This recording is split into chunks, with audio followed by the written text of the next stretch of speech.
Benvenuti, bentrovati allo Speciale Medicina. Oggi affrontiamo un argomento che piace tantissimo, soprattutto a noi donne, ma non solo a noi donne, anche agli uomini, perché c'è questa esigenza dentro di noi di voler sta bene anche e soprattutto col nostro aspetto estetico. Cresciamo con l'età, certo, è ovvio, e magari c'è una non accettazione della crescita, ma no, è solo il volere qualcosa di bello che sia anche di compiacenza reciproca, corrispondenza con noi stessi. Quindi oggi vogliamo affrontare questo argomento che riguarda la medicina estetica con un'esperta del settore. Qui con noi infatti la dottoressa Laura Cantavenera, dermatologo. Buonasera. Che ci spiegherà. Intanto benvenuta. Grazie. Assolutamente vogliamo capire dove sta il limite, dove sta la differenza tra medicina estetica e medicina e chirurgia estetica. Allora, partiamo col dire che la medicina estetica proprio affonda le proprie radici agli anni 70 e infatti nasce in Francia con un endocrinologo francese, Jean-Jacques Legard, che fu il primo fondatore di una scuola di medicina estetica. Poi fu seguito da un medico danese e approda in Italia tra gli anni 80 e gli anni 90 con il famoso professore Carlo Alberto Bartoletti, che oltre ad essere il fautore di numerose riviste scientifiche dedicate alla medicina estetica, articoli, convegni, congressi, è proprio il fondatore in Italia della scuola di medicina estetica che ha sede a Roma e che ancora oggi forma diversi colleghi proprio alla pratica dell'estetica, della medicina estetica. Dottoressa, mi scusi, bisogna essere necessariamente medici, laureati in medicina con specializzazione in dermatologia, o esiste una specializzazione che può avere attinenza con l'utilizzo di questa pratica medica che è appunto la medicina estetica? Non esiste una specializzazione in medicina estetica, ma proprio delle scuole, tra cui appunto quella che citavo poco fa del professore Bartoletti di medicina estetica, oppure ci si avvicina alla medicina estetica come ho fatto io da dermatologo con scuola o diversi corsi che abbracciano la medicina estetica. Ecco. Quindi la medicina estetica nasce proprio come concetto di migliorare quello che è l'aspetto fisico perché molte persone mirano a correggere quei piccoli o grandi difetti del viso o del corpo che spesso quasi minano l'autostima del paziente, soprattutto in un mondo in cui la bellezza quasi purtroppo, devo dire, viene prima dell'essere, per cui il medico estetico è quel medico che con attenzione deve accogliere il paziente per proporgli una medicina che deve essere quasi migliorativa, costruttiva, non trasformativa come spesso vediamo diciamo nei giornali o nei social. Mi chiedeva qual è la differenza con la chirurgia estetica. La chirurgia estetica è quanto più di invasivo perché si tratta quasi sempre di interventi chirurgici a cui il paziente si approccia, quindi l'ingresso in sala operatoria, una degenza molto più lunga, mentre la medicina estetica è una medicina mini-invasiva, ma non per questo il medico estetico deve essere meno attento di un chirurgo plastico.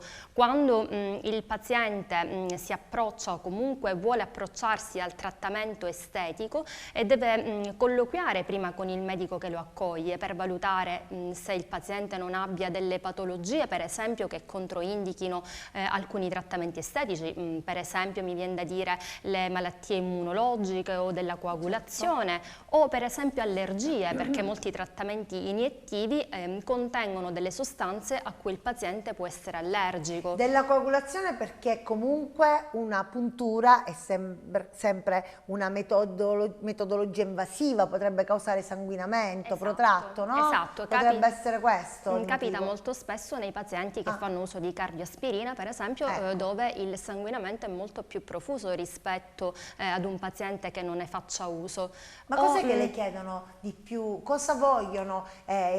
Non chiamiamolo i pazienti, non sono pazienti quelli che vogliono abbellire il proprio aspetto, migliorarlo, no? Sono delle persone che che sentono un'esigenza diversa, vogliono apparire per se stessi un po' più belli, un miglioramento di qualcosa che ritengono non sia proprio perfettamente idonea al loro gusto. Ecco cosa chiedono? Allora, i trattamenti che richiedono sono molteplici, anche perché giungono in studio che già sono più che informati sulla medicina estetica. Il problema è che non è il paziente che deve adattarsi al trattamento, esatto. ma viceversa. Io dico sempre, sì, vuoi questo, ma non è detto che sia adatto Migliorativo. alla tua richiesta o comunque migliorativo. E allora, in atto il trattamento più richiesto sicuramente sono i fillers. Filler è diciamo, dall'inglese to fill, significa riempire, quindi sono delle sostanze riempitive che vanno a colmare proprio quei solchi, quelle rughette così di espressione che si creano sul volto del paziente, sia per un naturale chronoaging sia per il photoaging. Infatti mi permetto di dire che il medico estetico molto spesso nel proporre il trattamento deve sì aiutare il paziente a entrare in una prospettiva multidisciplinare, Certo. che preveda anche l'intervento di altri colleghi che possano supportarlo, specialmente quando vi è un coinvolgimento psicologico, ma anche educare il paziente alla prevenzione di quello che può essere la comparsa della piccola ruga, educazione per esempio nell'esposizione solare, nell'alimentazione, nella cosmetologia. Il filler è uno di quelli più richiesti perché va proprio a riempire quelle che sono le rughette spesso fastidiose del volto e che invecchiano l'aspetto proprio del paziente, anche talora più giovane, con cattive abitudini. È un trattamento abbastanza rapido, dura in studio circa 20-30 minuti, dipende dall'area da trattare. È un po' fastidioso, dico sempre, talvolta il fastidio è ovviato dall'utilizzo di creme anestetiche che possono essere applicate in studio o a domicilio prima di recarsi in studio medico. Si utilizza prevalentemente una sostanza molto comune e molto sicura che è l'acido ialuronico a diverse concentrazioni. Perché a diverse concentrazioni? Perché il filler può essere utilizzato come riempitivo di rughette di espressione, ma oggi viene anche utilizzato come volumizzante, per esempio la moda di avere gli zigomi un po' più voluminosi sollevati, la mandibola un po' più pronunciata, ma è importante ricordare come il filler venga anche utilizzato come trattamento correttivo. Ad esempio giungono in studio delle pazienti che hanno delle labbra asimmetriche, spesso la simmetria è legata ad un problema genetico o dentario per esempio, quindi il filler in quel caso diventa correttivo, così come il rinofiller. Il rinofiller di ultima moda, trattamento con filler del naso, permette di correggere piccole curvature, le cosiddette gobbette, passatemi il termine, che migliorando il profilo del paziente allontanano quello che spesso è il trattamento di rinoplastica e quindi permettono di fare dei trattamenti mini-invasivi con una resa che comunque è diciamo, per il paziente molto gradevole. Dottoressa, lei parlava, accennava al fatto del rigonfiamento degli zigomi. Ecco, io penso che un buon medico, mio pensiero però, no? Debba essere anche un po' psicologo, cioè capire la motivazione per la quale la persona giunge dal medico che si occupa di medicina estetica e chiedere questo rigonfiamento, perché quello sì potrebbe essere anche un cambiamento dell'espressione e del viso. Può abbellire, ma può anche creare una situazione non piacevole a vedersi, no? Ecco, a quel punto se uno per esempio non è motivato al punto giusto e non si piace dopo questo rigonfiamento, che si fa? Che fa un medico che si occupa di medicina estetica a quel punto? Che responsabilità ha? Allora, innanzitutto il medico di medicina estetica, come dicevo prima, deve essere in grado di consigliare e guidare prima di tutto il paziente. Sì. Io spiego sempre ai miei pazienti che il trattamento deve essere adattato anche al viso, ai tratti somatici, quindi non mi presto mai generalmente nel fare un trattamento non consono al paziente.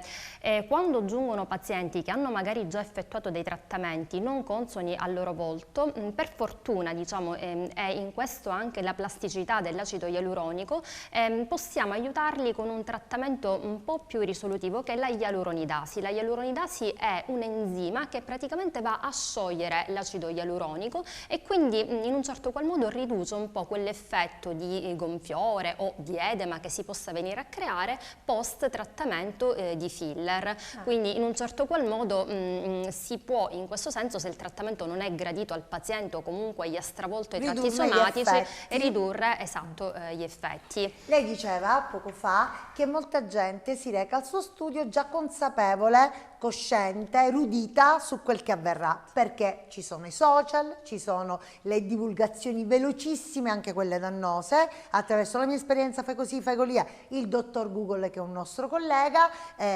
insomma ci sono tante situazioni che in realtà generano ignoranza e delusione. Quindi quanto incide il social, ecco, nei confronti della conoscenza della medicina estetica e dell'applicazione della stessa? Allora, i social negli ultimi anni sicuramente hanno permesso una maggiore informazione, perché prima la medicina estetica era una branca conosciuta ma veramente poco rispetto ad ora. Ovviamente bisogna sempre filtrare quello che viene proposto dal web. Mi permetto di dire che siamo in una generazione, quella dei cosiddetti millennials, cioè la generazione dell'era digitale, dove il social rappresenta proprio quasi la conoscenza, per cui come diceva lei il paziente viene in studio e già sa quale trattamento vuole seguire, ma segue anche la moda del momento e l'errore nel seguire il social è proprio questo. Per esempio negli anni 90 colleghi raccontano che il paziente andava in studio chiedendo le labbra di Angelina Jolie piuttosto che a seguire per esempio i glutei di Kim Kardashian. Adesso il paziente, soprattutto le ragazzine, arriva in studio e dice: io voglio essere come i filtri di Instagram, come i filtri dei cellulari, ossia vanno quasi alla ricerca di una perfezione che non sempre è raggiungibile e che soprattutto stravolge quelli che sono i tratti e la semplicità dell'essere. Per esempio una ragazzina con un volto deturpato dall'acne deve capire che deve seguire un percorso appunto multidisciplinare che la porterà a migliorare il suo aspetto fisico. La medicina estetica non è quella bacchetta magica che diciamo risolve la problematica e crea la perfezione. È vero che sono anche concetti antichissimi, quelli del bello, bene. Per esempio Platone nel Simposio diceva proprio che ciò che è bello è bene e viceversa. Bellezza e benessere oggi, così come ai tempi antichi, vanno un po' di pari passo, però bisogna fare molta attenzione a quello che ci propone il social. Anche noi medici estetici che stiamo ovviamente sui social dobbiamo proporre quella medicina estetica come una medicina proprio preventiva, correttiva, che non ci faccia omologare così come vediamo, come i modelli che vediamo in TV piuttosto che appunto nel web. Quindi anche noi dobbiamo fare un uso corretto dei social. Certo, certo, lei dice curativa, in parte lo è in alcune situazioni, però dottoressa, esatto, il bello è bello, ok. Ma il brutto o la brutta riconosce di essere brutto o brutta? Perché ora c'è anche questo limite che non ha in realtà un inizio e una fine, perché diciamo migliorare una persona che esteticamente purtroppo è brutta, perché può essere un sentimento soggettivo vedere un altro essere umano non bello, più proteso verso il brutto, ma nessuno lo stabilisce in realtà qual è, però c'è il brutto da vedere, no? Non migliora con la medicina estetica, potrebbe peggiorare. Anche quello lì. Il problema è capire se la persona capisce di non essere proprio bella e non poter andare oltre. Non c'è, come ha detto lei, la bacchetta magica. Non c'è. A quel punto io da medico entrerei in crisi, non saprei dove iniziare, dove finire. Per esempio, dottoressa, ne approfitto per dire che io l'altro giorno su Instagram mi è capitato di vedere, non so se lei la conosce, forse è stata anche un'attrice, si chiama Jocelyn Waldstein, che è una donna di 84 anni, era sposata con un plurimiliardario e questo fatto le diede la possibilità di ricorrere alla chirurgia estetica, non alla medicina. E siccome lui ad un certo punto voleva lasciarla e amava i felini, lei ha deciso di farsi cambiare il viso ed assomigliare sempre più a un gatto, tanto che fu chiamata la donna gatto. Ma a vederla adesso, a 84 anni, sembra un pupazzo dove tu hai impiastriccato un sacco di cose, hai attaccato la testa male al collo, le braccia male alle spalle, gli occhi, la bocca, cioè è una cosa inguardabile, fa veramente paura. Dico, cosa succede al medico per arrivare a tanto e a tutto? Non si può deturpare così un essere umano che ha sicuramente delle problematiche psicologiche, malgrado l'esigenza di voler chiedere un cambiamento del proprio viso. Bisogna mettere un limite, secondo lei, a questo divenire da parte del chirurgo oppure no? Assolutamente, il medico come tale non deve perdere mai quella che è diciamo, la consapevolezza di essere diciamo, un aiuto, un supporto verso gli altri, con umiltà soprattutto e con passione verso quello che si fa. Non bisogna proporre il trattamento perché appunto per il guadagno, ecco come purtroppo può succedere.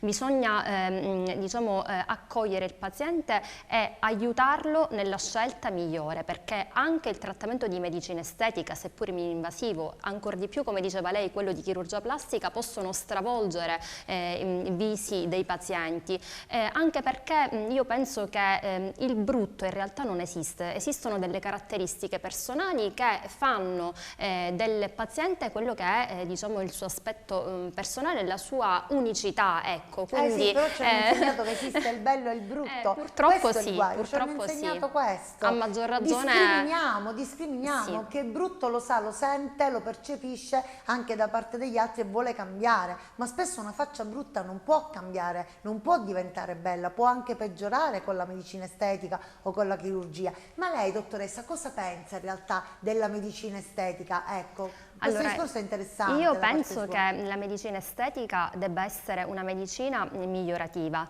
Di certo non può essere una medicina che rende omologati gli uni agli altri.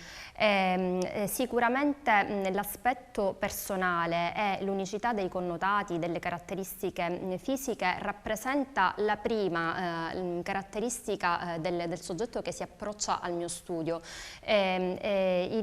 Cerco sempre di far capire al soggetto che migliorare significa non cambiare il proprio aspetto fisico o diventare uguali a quell'attrice che si vede in televisione, sì, ma cercare un miglioramento della propria immagine, dell'unicità, esatto, dell'unicità, e non sempre essere appunto perfetti significa essere belli, ma soprattutto la perfezione e l'unicità deve essere diciamo, cercata e ricercata a 360 gradi. Ricordiamo che Seneca diceva: non è bella una donna che ha un bel viso, delle belle braccia, ma quello è il cui insieme proprio distrae dall'attenzione della singola parte. Quindi il bello deve essere ricercato nell'unicità. Anche i visi riempiti di filler o bloccati per esempio dal botulino o da trattamenti più o meno mini-invasivi devono essere dei visi che comunque mantengono la loro espressività,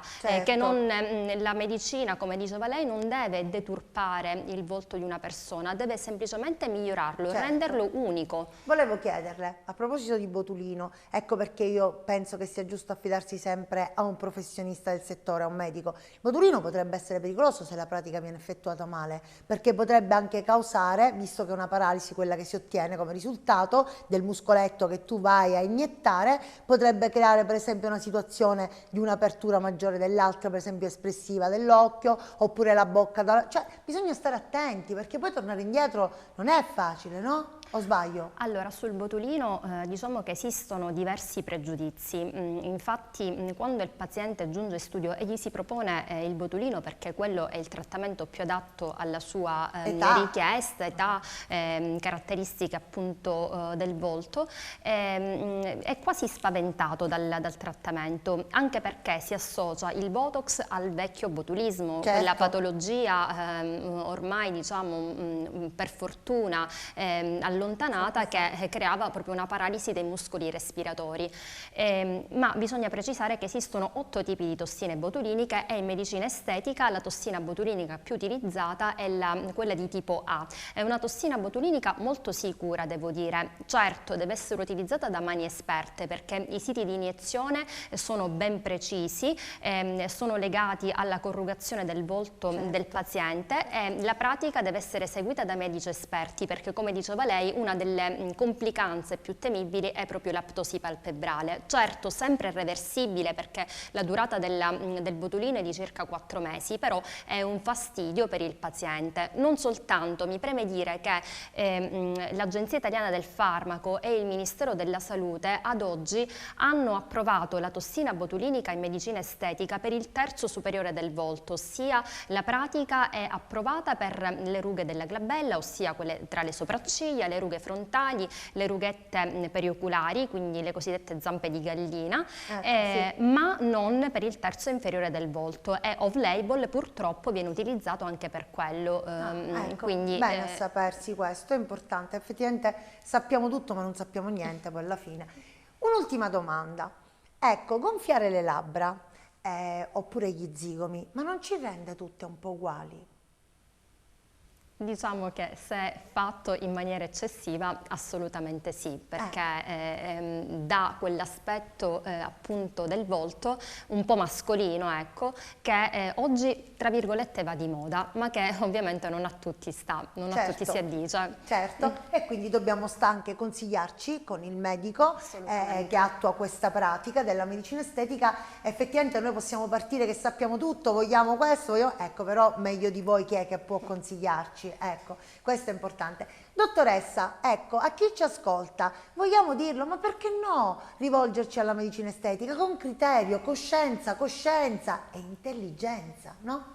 Assolutamente, non bisogna farsi prendere dalle mode del momento soprattutto, bisogna approcciarsi alla medicina estetica con consapevolezza e soprattutto con la consapevolezza che siano dei trattamenti volti a migliorare il nostro aspetto fisico e soprattutto che ci permettono di farci invecchiare, diciamo, con un po' più di serenità, ecco, dato che ormai l'aging è diventato vogliamo invecchiare con più quasi... serenità, anche perché la vita media biologica dell'uomo si è allungata ai 10 anni ed è giusto, un ottantenne adesso dimostra 70 anni ed è giusto che abbia anche un'estetica piacevole, no? Assolutamente. Ecco, questo ce l'auguriamo. Io qui mica ho le luci di Barbara D'Urso, sono quella che sono con l'età che ho e magari qualche ritocchetto male non fa per migliorarsi, vedersi belle la mattina quando ci si alza, insomma.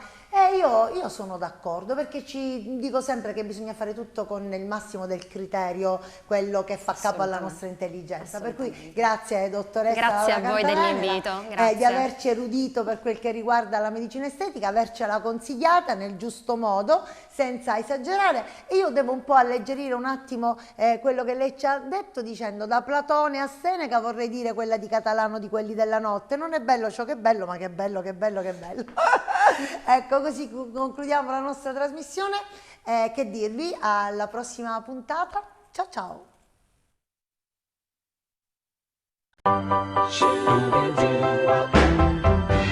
Cold nights and long days, we'll stick together, baby, always. Hard luck, baby, good times, I'll take good care of you, don't think twice. Cloudy or blue sky, come shine or come rain,